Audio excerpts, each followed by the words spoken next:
Badeko balandi yoka base télévision partout dans le monde. Bino bayi bokozali baku. Ya kolanda émission na biso ya mokwalelo. En tout cas, tokolobela mai matalimbo ka différencier d'actualité politique. Na plateau na mokwalelo na yambeli bino une fois de plus mon mboka justice tamba olonga to betani masolo etali politique to betelelo ko sambisa nani na ke déjà opesa mbote na mon mboka justice mbote et bienvenue sur yoka base télévision. Oui, mbote maman Graciela, merci pour l'invitation. Santé, ça va? Non, non, Zambazo Sarabiso, grâce toujours na PPA, RDC, Tolonga, Biso, tout FARDC. Malgré Mikolo Limo na plateau na biso ya Yoka Base Télévision, non, non, tout ça na plateau tout.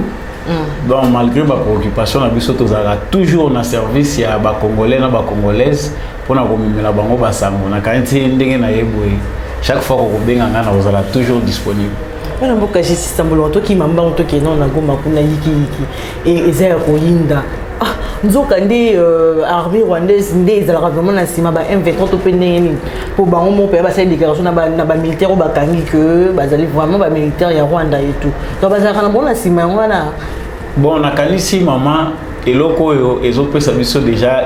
aidé biso to tirer déjà ba leçon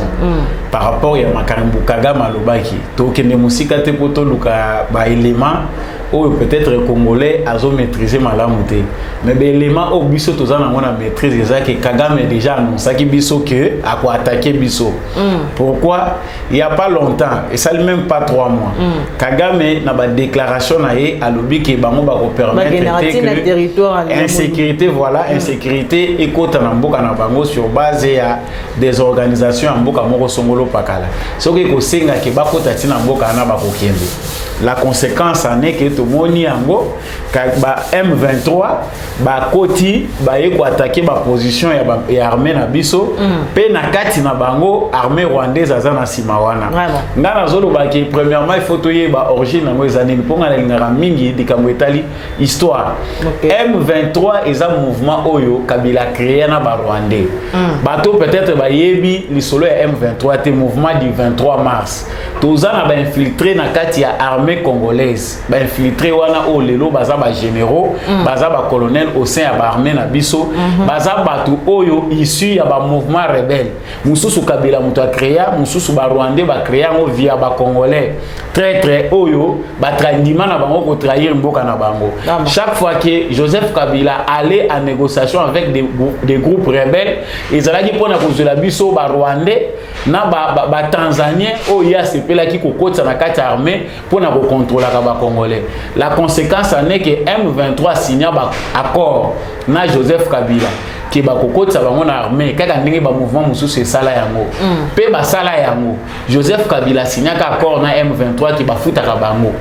baza lokola ba militaire na biso na kati ya RDC awa ou baza reconnu na ba institution ça dit chaque fin du mois bango pe bazwaka ba salaire na bango na bambongo na bango yiki wuti wapi et wuti tango président de la République aye na pouvoir à connaître réalité wana tango ye balobaka batamana pose stratégie na yo président de la République à comprendre que loko ane ko sala matin na mboko ya biso comment permettre qu'un groupe d'individus baza pe bapaya bazana ba lien na Rwanda ba continuer à exploiter ka mboka na biso ça dit ba vandisa bango na sol congolais ba futa ka bango alors qu'ils ne sont ni de l'armée ba défendre ka pe drapeau national mais ba lata ba tenir à FARDC bango pona bango ba lobi que l'état congolais azana ba accord na bango il faut ko futa ka bango mbongo ça fait longtemps que président de la République a bisaki bango que gouvernement na biso bazana tante ya kokota na makambo banyongo wana bakende koluka bato basinyaki na bango ba accord wana po bato wana bayeba ndenge ndenge bakosala na bango eloko wana sepelisaki bato ya M23 te et y compris frustration Kagame azanango Kagame comprendre que donne oyo Félix Tshisekedi aye nango na Afrique centrale et kosala que ye azala sous na pouvoir et ça c'est de premièrement deuxièmement et ko faire effondrer système na ye système nezanini Rwanda ezotongama na makila ba congolais Rwanda ezotongama na ba minerais ba congolais si Félix Tshisekedi aye ko boucher ba trou tout oui permettre que Kagame azwa kabamine mais alors que bazaba massa to omona baba ko pesa bambote non wana ezaki massa te mama to tiki la politique na diplomatie na mokonzi ya mboka biso to sala musana biso eza patriotique président de la République en tant que président moto aza garant ya nation akoki kolakisa unité vis-à-vis ya Kagame abengaki frère na ye parce que c'est notre frère aza africain en étant africain aza frère na biso kopesa na mboka mbote eza signe ya courtoisie ndenge bakutanaki na Jordanie c'est le président moto souhaitaki yango mais forum wana naka humilier biso na offre na wana ya village mondial na naka zongo soki peuple congolais tele maraté président mais refi poli ezali en diplomatie eza na façon oyo koko sala soko oza na peuple aza éveillé yende moto ko récupérer président bapesi mbote akoko boya mbote te ayambi mbote na yeme yimo kwa yebikte président de la République aza catégorique par rapport à la politique au Bamba Menagi na Joseph Kabila. Toyebi que pendant 18 ans, Joseph Kabila a entretenu des rébellions. À ça la rébellion na katia RDC pour aider pour faciliter Kagame ba accomplir mission na bango. Et puis biso toyebi que Singeza Moulaï il n'y a pas que Kagame. Singé et Matiti na ba pays occidentaux oyo baza derrière complot international et comme ça biso ba paya na mboka na biso. Toyebi que communauté internationale a favorisé mboka mukelo kwa Rwanda. Ba koma ko sakana na biso Congo ba imelia biso. Mais ça pe na bandeko na biso na kobenga bango ba bololé za ki bosenzi. O bandima pour bakoma na mbongo batonga ba immeuble il faut basa l'allégeance na politique criminelle ou esali ke ba congolais basa la bapaya na mboka na bango mais aujourd'hui même communauté internationale wana ba américain bango moko ba moni ki ba échoué na politique o bango ba yaki nango ki Rwanda a dirigé RDC ba luki ba balkaniser Congo et simbité c'est là où Joseph Kabila a échoué à sa mission il fallait ba tourner page wana lelo o communauté internationale na mobimba nango lelo aux États-Unis d'Amérique bakolo ba parrain ya politique ya balkanisation ba moni ke ba échoué ba tourner page bandimi ko soutenir Félix Tshisekedi président de la République yo Kagame olobi non ngai na ko continuer ko pérenniser ka système auto banda ko vivre nango mais ça pour quitter pouvoir nazo informer yo maman que nzete o Kagame matela ki yango ko kitela Kagame akoti na Congo a sauter mupanzité a ko sauter mupanzité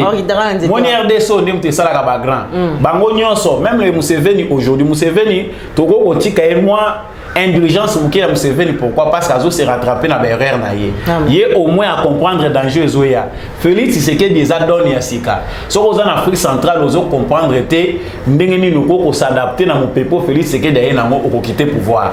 Pourquoi? Parce que lui aussi travaille pour un changement, pas seulement pour le Congo, mais pour la région Mobimba, il y a Grand Lac Oyo. Malgré la bataille, est-ce que la bataille n'a pas de est-ce que la fouille, il y a la bataille conjointe qui a les alliés? Il y a un lobby que. Pour la vidéo, il faut compter la mort depuis. Il y a un plus de 400 morts. Il y a un bandoki. Tout le monde a un bandoki. On a joindre le président de la République pour un bandoki. Il y a un batomité mamabé. Il y a un bandé qu'on a biso. Business na bango eza ko salema likolo ya makila ya ba congolais ça dit bandima na bango ba adopter système wana soki ba moni FARDC alonge tumba botoli bastion ya ba ADF ba ko luka cible moko ya population civile ba massacrer pour ba la kisake non FARDC azo sale lo côté eza ko échouer to yebi miloko wana mama mais ngana zo kango mingi kana likambo etali actualité ya M23 vraiment et le congolais nyonso ayeba ke page auto le mito tourné muto atimola libulu o eza Joseph Kabila ezali parenthèse moko ya passe ya AFDEL ti le lot ozo subir conséquences ya régime ya AFDEL Kabila Laurent Désiré Kabila muto akotisa biso infiltration oyo oui comment pérenniser na Joseph Kabila le lot ozo subir même en terme mibe qu'on a biso même mibe qu'on a biso ezaka ka AFDEL ba loi o nyonso injuste o biso tozo lela ke ba longola ngona mboko c'est toujours l'AFDEL aujourd'hui tozo parler M23 mais ce n'est pas le M23 c'est tout un système so ko landi bango bisika nyonso balelaka ba comprendre que l'intérêt na bango est comme mise à mal que Félix Tshisekedi na action na ye a commis ko nuire bango pe bazo créer riposte que ça soit sur le plan médiatique na yebisa ke wana be mission les gars qui ba ADF wana pe ya politique bazali ba ADF pe ya communication ba journaliste bazali ba ADF pe ya ba parti politique bazali eza na ba parti politique mususu o biso tozo ko benga ba parti politique mais njoka pe bango pe ba parti politique na ba kamina bango baza ba agent ya ADF omoni vraiment ramification mais le FRDC to ko féliciter bango na lobby na bombardement ba sali ebele wana nazanga ki tenu ba sanctuaire nazanga ki ya ba ADF wana to koloba lelo na ministre ezali récupérer na lobby nazanga ki tenu ya koya na mon émission prochainement na koya émission na ba quartier généraux na bango tout vraiment parce que musala au phare de sa sali il y a 18 ans de la bango tenu na lata tenu pour nazanga soda naza soda pour oui un bon patriote c'est un militaire vraiment de naza soda pour je suis prêt à mourir pas seulement pour il faut na lata munduki na lata tenir faire de ces na mutema so mutalingi mboka ne azana 1000 façons aro sala pour défendre patrie na ça dit ngai nazo sala évaluation état de siège non seulement état de siège mais nazo la action ya président Félix Tshisekedi par rapport à la sécurité à l'est du Congo tout le monde a gagné beaucoup mais sabotage peut ezali ko sala mapona ko nuire et so pour continuer ba congolais peut baza complice bande ko na lubata goma ba ko lobango voilà oh état de siège ba continuer ko famille ba ko loba mama Ukraine bebi combien de personnes ba ko fina est mais ezana député moko kombo nezo ki manga mama mais bato dele na kanti bande ko balanda biso ba yebiso alobi ke il faut qu'on puisse avoir mindoki na population pour se défendre na bengi ndoki papa pesi ko zolandanga ozana yo ndoki po bazwa mindoki ba pesa ba ADF ba infiltrer na population yazo pesa biso proposition habito zo mindoki to pesa mususu pe ensemble alobi to zo mindoki to pesa population ba to biso to ko pesa mindoki to yebi bango ba ADF ba batami na kati ya population bazwa mindoki ba pesa azo comparer Ukraine na Congo Ukraine ba institution ezaki stable le seul moyen oh lelo bako ko pesa mutu mandoki ezali na voie armée congolais ko asuki mutema na soki na moni ezo continuer kaka suki ezambulo yo alors ba activité na kokota na armée na mais c'est ça la seule façon na kolata teni ole tota makelele na kotanga bakoma ba musute po eza ko pesa ba publicité lo kwa bangubu musu ba tiaka makelele na télévision nde tout le monde ba vandi na poto place qu'il met za bien ba institution mboka neza malamu mais yo musala oza ko finga Tshisekedi collabo o finga ka banda tongo tipo ko memela ka mboka nini et lo ko mon côté je rentre maman na likambo etali M23 gouvernement na biso atika ko se lamenter to changer pe rhétorique na biso pona ko la musaba congolais ça fait plus de 18 ans que congolais aza privé na ba information ya malamu na ndenge mboka na yeza ko tambola sur le plan sécuritaire ça dit ndenge toza ba victime ya ndenge mboka na biso toza victime ya complot international alors il faut pe ko changer forme d'éducation tozo pesa na bana na biso to changer pe façon ko yebisa ba congolais makambeleka na mboka imaginez toza attaqué par Rwanda na M23 que armée na biso topé ministère na biso affaires étrangères défense na gouvernement bazana bango ko luka ndenge ni akoyebisa ba congolais yebisa ba congolais vérité congolais nyonso azaka ya kotelema po soki lelo yindi na mboka congolais yeba ndenge nini akose défendre ba communication na mboka mais oui ezali kamba communication na zolo ba moni guerre oyo ezobundama sur tous les plans biso ba congolais toza sous-informés toko kondimaka te ke Rwanda atakaka biso depuis longtemps et que bana biso bazobota bazotangisa bango na classe te eza histoire eza il faut préparer bana moralement na guerre wana parce que non seulement lobby soki lelo to longi ya Rwanda po da to longi yango Kagame va quitter le pouvoir mais les complots existent encore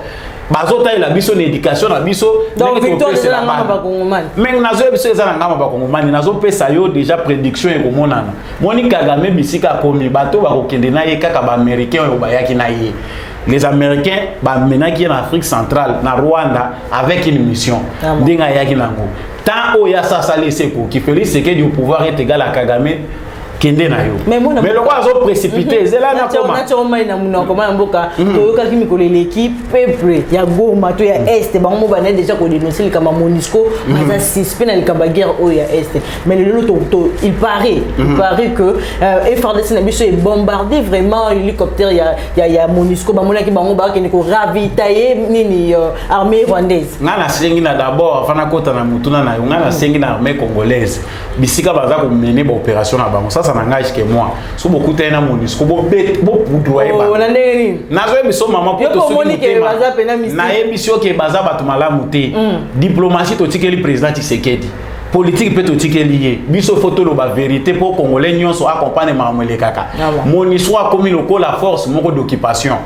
to yebi que bien qu'ils sont là pour la paix ils ont aidé d'une certaine manière on a langage politique oh biso photo bisa congolais la vérité ba MONUSCO et comment le mouvement moko rebelle pour est-ce que yebi que numéro 2 na bango tout ça la déclaration récemment que depuis état de siège bandi ba komona na bango changement ezalité ba M23 ADF ba continuer ba Kadeko tout ça et continuer wana numéro 2 yango bazolo ba alors que to komona ba FRDC victoire par victoire mais bango ba kolobela ngo te bazolo belango te parce qu'ils ont intérêt na bango te MONUSCO déjà comme na suka tika toka bona na bango na malembe mais biso ba congolais to mono ndire to kobenga na bango na violence oui président zo mema na diplomatie pour tous un problème tenant conseil de sécurité des Nations Unies pour tous un pays munene tous un membre des Nations Unies pour ceux qui to sali na ndenga yiki to kozo ba problème na niveau ya organisation wana munene auquel biso tous ba membre yango diplomatie président to ko bouger en côté mais nous en tant que peuple souverain surtout moni clarté il faut to télémer la bango parce que bango bazo mona à 1 kilomètre voire des mètres bazako bouma batu massacrer batu présence il y a contingent le plus lourd de la planète il y a Nations Unies na RDC donc ba vande siko sengeli bazalate nazo yebisayo soki ba ezapenda ya solo ke faire esa bombardement ezala par erreur ezala par nini peut-être eza ou fa soulagement balongola bibundeli na bango ko ezo servir bisoté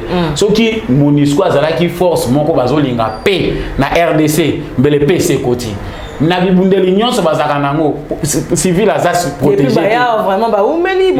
nazo mituna moni administration wana eza déjà corrompu du sommet à la base il n'y a pas longtemps même na régime à Kabila on a arrêté des militaires ukrainiens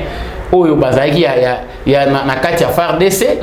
na kati ya MONUSCO contingent MONUSCO pardon bakangaki bango bakenda ko pesa bateni ya FARDC na ba mouvement rebelle vous comprenez et l'on est déjà représenter récemment président de la République a lobby que Ekosimba et aussi le gouvernement congolais a accéléré le processus. Il y a un dernier truc à MONUSCO parce que nous avons lobby en 2024. Nous avons accéléré le processus. Nous avons accéléré le processus. Si nous avons accéléré to marchaka ba mona au moins que toujours s'exprimer pour baye baketa na bango ese koki ba duma par la grande porte et non to ba na kotangela bango mabunga po ese leki toza da victime ngonga déjà leki ngelo munene nazo zongela ka eloko wana M23 de Kambu o Italie Rwanda to banda na minito yo mena ko bizongisela bango po etikali le mama ko mukolo yo ka fa de sa koti na Rwanda mama Kagame ki mboka wana eza mukelo baza kaziba babaswe moni mboka na eza lokwa le kofi yo so yeba Rwanda na guerre ni nous avons force terrestre wa biso lelo FARDC azan appui oyo na régime à Joseph Kabila tikala ko zoate appui politique na diplomatique ba obunda bango moko te na terrain Tshisekedi pe na diplomatie na politique à l'alité stratégie zawana bango bazokanisa président Kangi Munoko o ambassadeur ministre ya communication Patrick Muyaya atika communication moko ya faiblesse auto bengisi ambassadeur rwandais s'il faut les chasser mieux vaut les chasser tu es bien que tout ça les politiques à camouflage oh ministère en affaires étrangères quelle explication après cette explication claire dans ma campagne tellement est-ce que qu'est-ce qu'il y a pas de clair oh ils ont c'est pour éclaircir nous sommes agressés encore une fois de plus par les Rwandais et puis awa communauté internationale la zone monate il y a Ukraine ne balobi mbango ba millions morts aux na est ya Congo wana eza bantaba na ba soso moyen balobela ngo ezate même na Europe bazolobela droit ba animaux mais les individus congolais de millions de morts balobela ngo te kaka ya Ukraine a agressé na Russie ça il faut comprendre que ça deux poids deux mesures président Félix Tshisekedi a profité dans moment où pendant que ba conflit mususu ezali na monde o eza ko opposer Russie na Ukraine biso peto sili samba moko libela comme appelle biso Rwanda na biso pourquoi pas biso peto envahir Rwanda parce que ngana zolo ba côté to ko mokende yangwana lokola bango bana politique ko yaka awa numériquement notre armée est plus puissante que l'armée déjà rwandaise. Tant que classe armée, il y a biso classe ango likolo ya Rwanda te. Alors ba guerre penaso to bengani MONUSCO. Nazo participer MONUSCO accueilli. Parce que biso mona bambargo to suka. Qui MONUSCO accueilli force rebelle moko elongwe. Na compta bango lokwa ba rebelle. Oui, so MONUSCO accueilli. Mouvement rebelle baza très suspect maman. Ndeto vandi na oboye so na vandi na muto MONUSCO surtout ba administratif na bangwana. Bango bana besoin ba pérenniser présence na bango awa bazaka ba salaire oui salaire à MONUSCO militaire moko d'accord na salaire à FARDC ozomona écart soka na biso azobunda na nzala azokemba ozomona mbongo apasa azolia akokufa na zamba wana mais MONUSCO azozwa 100 fois 50 fois plus salaire ya militaire congolais asalaka nini paradoxe wana nazomona ngo mama ezoko concorder te ezopesa biso pasi lokwa Félix Tshisekedi ya biso éclairage il faut totelema na ba plan nyonso na la senga kongomani makambo etali Rwanda to changer façon to éduquer bana na biso ko banda na maternelle tina bano bana na secondaire histoire il faut changer to banda ko éduquer bana na biso kana faiblesse te ba comprendre ba yeba ndenge nini il faut ko se défendre face à danger oyo biso monde déjà ko représenter pour na biso sinon pas dans les jours à venir et ko conflit na Rwanda ba ko changer les biso lisusu ba conflit donc il faut tous à la réveiller très bien moi boka justice samba olonga to kota na makama imatali vraiment sondage oyo et que le maman partout sur ba personnalité politique na biso ya mboka to moni bongo berceau ezali bongo bureau d'études internationales sur le Congo na je ko ezali groupe d'études sur le Congo ba sali sondage pour le royer ba personnalité hein ba évaluer ba nini to bien on est na linga popularité à ma personnalité na biso politique to moni moi mboka Moïse Katumbi actuel moi mboka Fati na 15% pour ya na 29% yo comme on ndenge ni déjà ko koloba l'homme le plus populaire eza Moïse Katumbi maman eza na ngo confusion hein batika koza la pressé ba pressé mingi ba pressé mingi ya kubebisa mbongo po nazolela ndembongo Katumbi ya kubebisa po ezaka ya biso Katumbi mutazo bebisa oui eza Katumbi mutazo bebisa mbongo to personne ça là on ka évaluation na bango ba sondage chaque année la campagne ba saka ndena ba sentiment ba congolais ba yebi bango te mais biso to yebi bango natala kango te yo ba sondage boni ba tia ba bimisa avant Félix Tshisekedi comme président na na pesa ka chance ba bengela biso na ba spécialiste na plateau ba TV5 Monde na ba RFI ba spécialiste ba laksa biso comment Félix Tshisekedi akoko comme président te ndenge ni Martin Fayulu a gagné qui tout ça on a fabriqué des spécialistes des mensonges parce que wana ezali monde occidental denga apprendre biso politique je ne suis pas nayebi ke mboka na biso zo dépendre pe na monde occidental mais mensonge et loba nango Poutine lokuta ndeza ko caractériser politique ya monde occidental ça dit bango pona bango politique la kisi lokuta moya yebisa o vérité ezate nazoki na likambo Katumbi qui a 4 nationalités parce que na ko pas c'est dans loba makambo oyo juif zambien italien nani na yebite ubakisi na Burundi na kati po moi sina kuna par erreur Katumbi président de la République je suis d'accord avec Noël Tchani eza catastrophe pour na mboka na biso to na couple présidentiel moko ya batu oyo baza ici te na barana na biso ba yebi passe à congolais te oui okoza non naturaliser congolais mais na makambo biso to vivre comme infiltration na cause la bête pour aller dans ce sens là nazongi na sondage j'ai ka mwezani mais eza nango lisanga ya batu oyo ba manipulaka ba sentiment ya batu ba jouer na l'esprit ya ba faible lelo ba kosibino ndire bazolinga ba kwe ba se pencher kota Tshisekedi pour ba mekisa bino ba une année avant ezaki na 54% kasi ana lobit ba ye kota Tshisekedi bazongi kota congolais est-ce que biso ba congolais toza ba amnésique toyebi passer à Katumbi te po amnésique aza mutu aza na perte ya mémoire nanga oyo ngai eza vivre naza congolais de père et de mère naza kanango très fier je connais Katumbi comment koti na Congo il a été gouverneur pendant plus de 8 ans ou bien 8 ans si je me trompe pas qu'est-ce qu'il a fait de Congo il fait partie à criminel économique oyo ba détruire infrastructure union économique ya mboka na biso soki lelo tokolo bila vente ya ba mine na biso illicite qui a aussi facilité Kabuya soki Kabila pardon Kabuya soki elinga wapi na Kabuya c'est je n'aime pas Kabila là on en passe nazo ya qui a facilité Kabila pour détruire mboka oyo Congo a vandalisé l'économie en mboka na biso Katumbi aussi est là ti bazoya ko kabwana Katumbi n'a pas quitté Joseph Kabila par amour des Congolais accompagné que Joseph Kabila déjà a na perte sa vitesse il n'a plus d'avenir bato bande ko soutenir il déjà ba tourner yedo yango na yeko ko ya opposition pour na ko flatter ba Congolais kazo servir Congolais c'est un businessman yango na zolo ba acha na ebongo biso to loba sikote azala union sacrée non union sacrée opposition union sacrée ezali lisanga ya ba hypocrite te soki oza na kota nzambe zala clair zala makolono polele soki oza na kota satana moto ezalaka te ezalaka o babenga ngo nini tête ezalaka te o nga naza froid te naza pe chaud te o naza non ça n'existe pas toyebi biloko ndenge ezosalema les sondages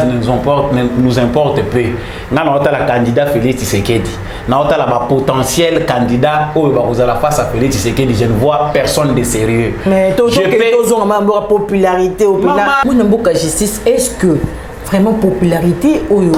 président Félix Antoine Tshisekedi azalaki na ngo wana pena est-ce que azana popularité na tilelo toke kozonga pena mikolo kata yo te na mutuna na yo mais naza déjà pressé parce que na yebi o ezo baluka na muta ba congolais belé popularité ya mokonzi ebesaka pe mataka ba décision nyonso mokonzi azwaka bato nyonso tende bazala nango d'accord au même moment ezana moment moko ba décision mokonzi akozwa pour ezala bien compris na population il faut ba musu ba mona fruit nango il faut topé bato bazwa tamba ya ko comprendre nango popularité mutako ko perdre nango mais l'essentiel c'est que lorsque ba décision o ya zui et botimbuma il va retrouver sa popularité. Popularité ça quel côté. Mais est-ce que Nathan Otikali pena mandat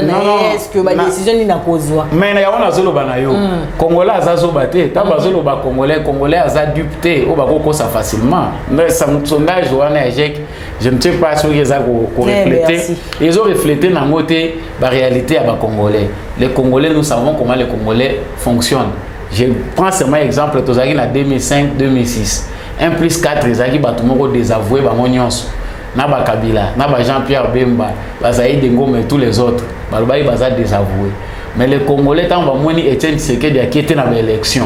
ba Congolais batali ba moni candidaté ba luki le moindre mal pourquoi balingaki élection ba ke ko pona Bemba balobi au moins c'est le mal nécessaire malgré il n'est pas impliqué dans le bateau, on se qui croit, mais tous au moins il parce qu'il mal nécessaire. Je vous rappelle que dans Kasaï, Jean-Pierre Bemba a été élu massivement comme Moutouambo Kawana,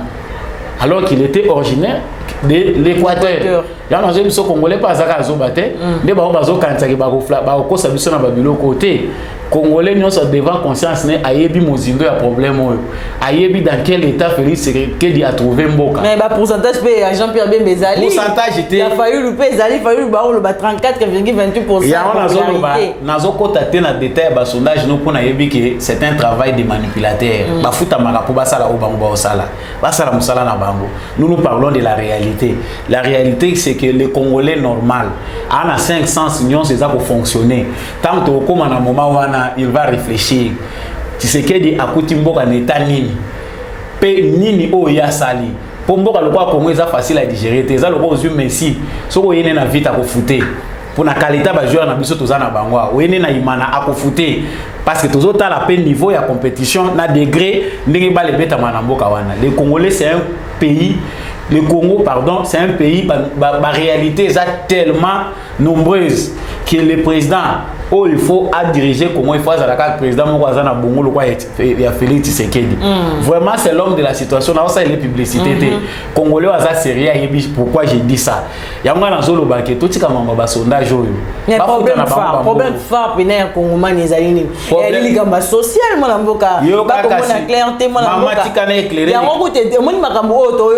il y a une destitution ya ministre économie et tout tu vois on a ba aussi a pris ya produits alimentaires maman nazo aider onano na banya problème ba aussi pour ya pris pour na kota na problème ya ministre économie il faut que ba que aussi a pris eza ko résulter na problème à Covid hein ba importation il y a les prix ya biloko augmenté kende yo aux journalistes kende solo la na bandeko baza na États-Unis ba Congolais au baza na ba France au balanda biso de partout ba mona carburé matito te batuna ba biloko mususu pe bazolia même biloko ya agroalimentaire et mati ça dit Covid est perturbé l'économie belé na mokili baza pe ko souffrir Congo eza ko vivre à 90% ba biloko tolia ka eza importé siko comment biso to ko épargner na makambo etali biloko kolia tolia parce que mingi eza ko wuta libanda o eza ya kati yango bazoluka bazwa ba mesure pour supprimer ba barrière illégale au moyibi pe ça le makana ba barrière parce que bato ba créer ba système na bango moyibi balela ka pe na ba barrière ndenge ba tia yango nazongi na likambo etali pourquoi ko importer pe pourquoi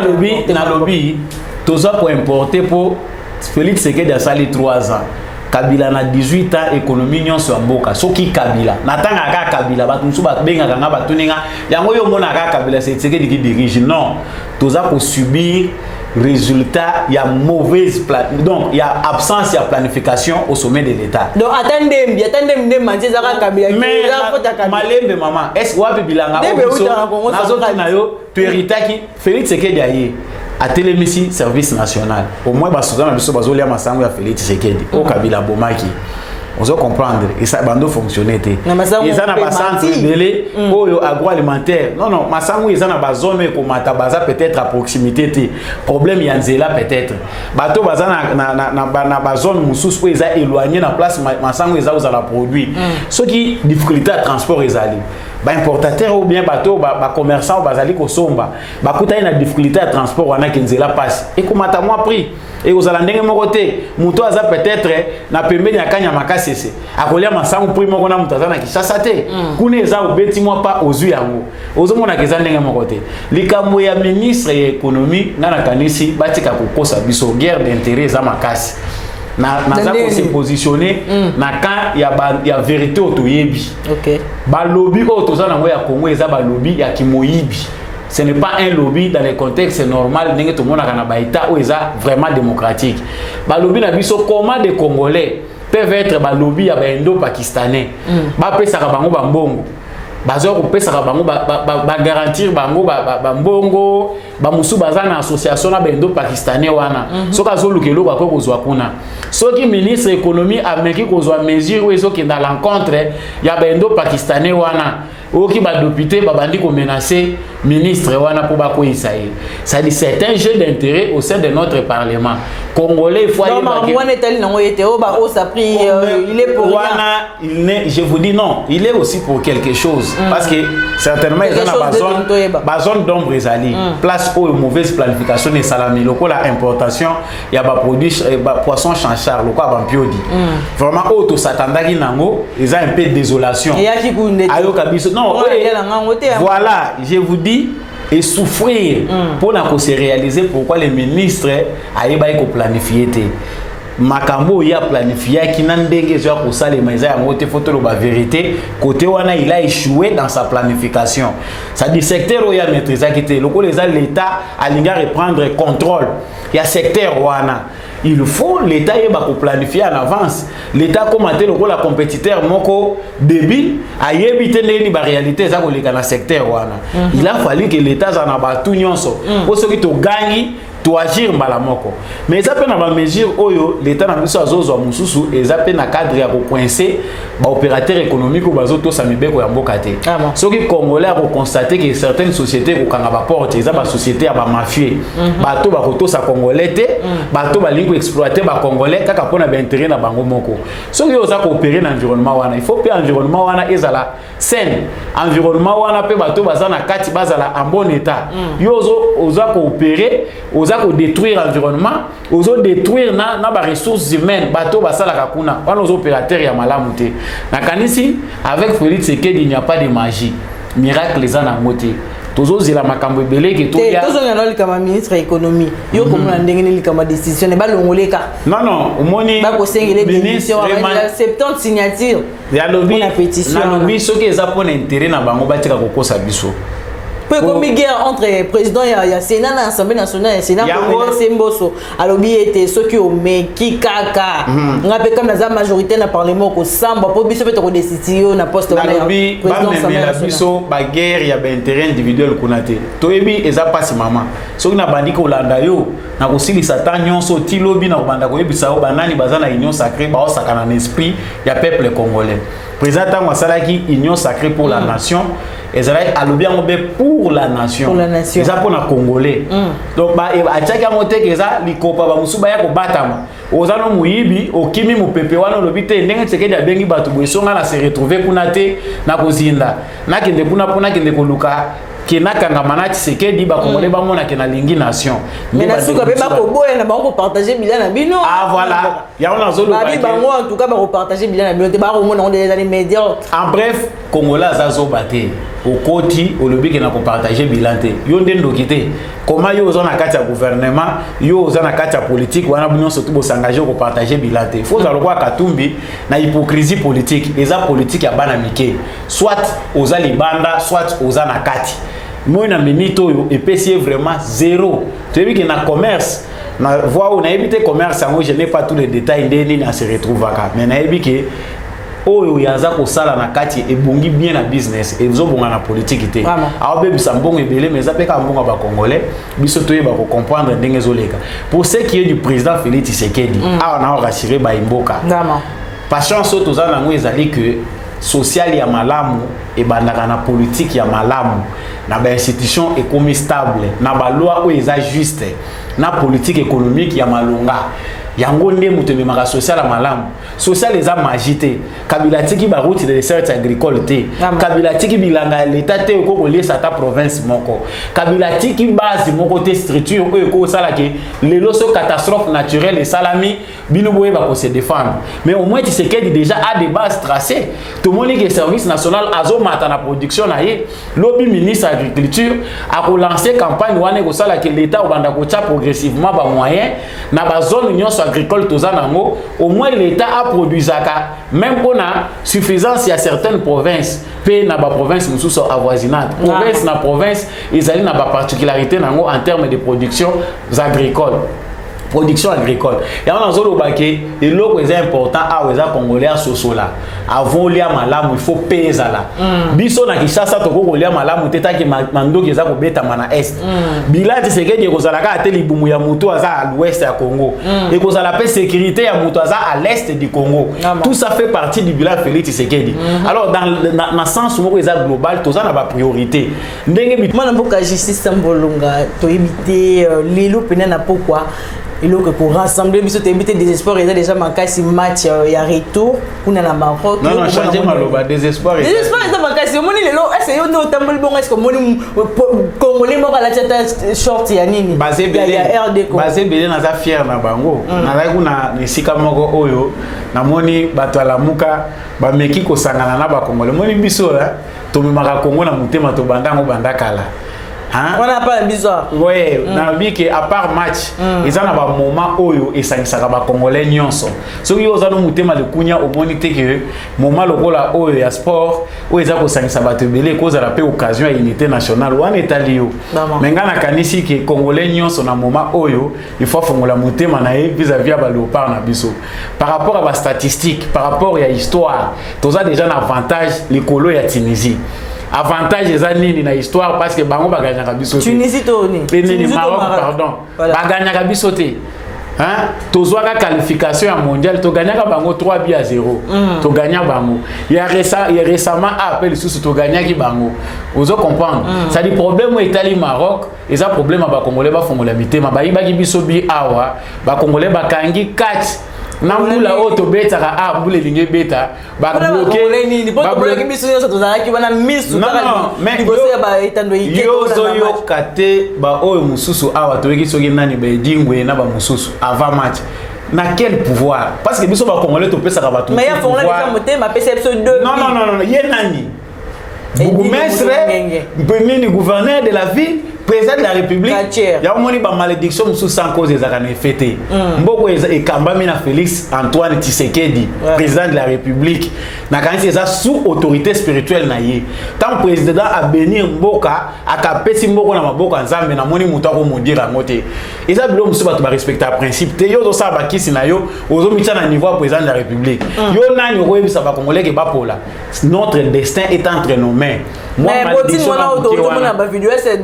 joueur déjà basé joueur na biso balongola mutema na biloko ya salité na ba commissionnaire au bandolia na ba grigri zangati na wana les pays ils ont la bénédiction moko spirituelle c'est l'état du Congo ça dit ba limitation tout aux aki nango ya ki autre ko kende nini au mondialité autre ko sala boité biloko ezaki permettre que ba congolais ba sala toza na minute na bénédiction ko sala ngo moi je pense que au président sala ki cérémonie munene na martyr déjà elongola ki malédiction nyo se banaye ko peser likolo mboko naza ko senga na ba congolais derrière le léopard na yebi ki ko zala fimbo tous en espoir à qualification na fimbo so yo kangi mutema etalio je pense que la majorité des Congolais sont d'accord avec moi. Qui est président Maroc? Mais cette Kikouni, c'est qui? C'est un commerçant qui s'est trompé d'environnement. Yo, aux un commerçant. Candidat mais yo, candidat, il évite qu'on député. Cette Kikouni savait qu'il y a député. 100 000 $, il y a bébé, ça pas comme un candidat président de la République. Et ça, 100 000 $, il faut aider à faire que des sous les bossos. À quoi aider à Congolais, ma casse dans le commerce, qui est dans la politique. À quoi il est limité dans ma yelle, na ya zo comprendre tembo quand ndenge za ko kamba parce que ça domaine na yete. Na ko ke debosi tembo. Na lobby. Non, Aza na droit ya couper sa opinion. Mais le rôle azo ça la politique, na zo juger par rapport à Kazaka politique ou ya lati. Na trouvé que ils ont un domaine na yete. La politique se fait avec des philosophes, avec des gens qui maîtrisent bien l'histoire. Et na makambo ba ko apprendre yote ou esengi que yo au salango par rapport à domaine à yo au la mécanicien au comme menuisier aux menuisier au s'improviser maçon non ça dépend très bien moi justice samba olonga to comme na suka émission so donc c'est le caméra rapidement on peut ça mot de la fin munitage ne makam mot de la fin les alliés unité nationale je suis FARDC na sengi na baimboka nyonso o bazolanda biso toujours derrière Léopard toujours FARDC simba mando ki bendele ko yate biso nyonso toza sima ba FARDC na biso na bato bali ko soutenir campagne debout congolais autobandi pour congolais nyonso za côté lema contactez-moi na numéro plus 243 82 349 65 26 plus 243 82 349 65 26. Voilà, merci beaucoup Ndeko Justice Samba Olonga na mbeki mne mukolo lelo azali bongo mwa mobali obo sepelaka na mingi pona ba analyse na pertinente o ya pesaka lakini c'est encore yamba bino na mukolo lelo merci na bino bande komandi ya Yokabaz de partout merci na équipe technique mobimba ya Yokabaz na mona sima caméra le cordon Glody H4 na moni pe na montage Roméo puis na assistance ya Aris na moni pe DG Nabiso na assistance à Bécho le trésor Lungu merci na bino pe bande komandi ya Yokabaz de partout en tout cas to kutani bongo très prochainement ce qui nous a bé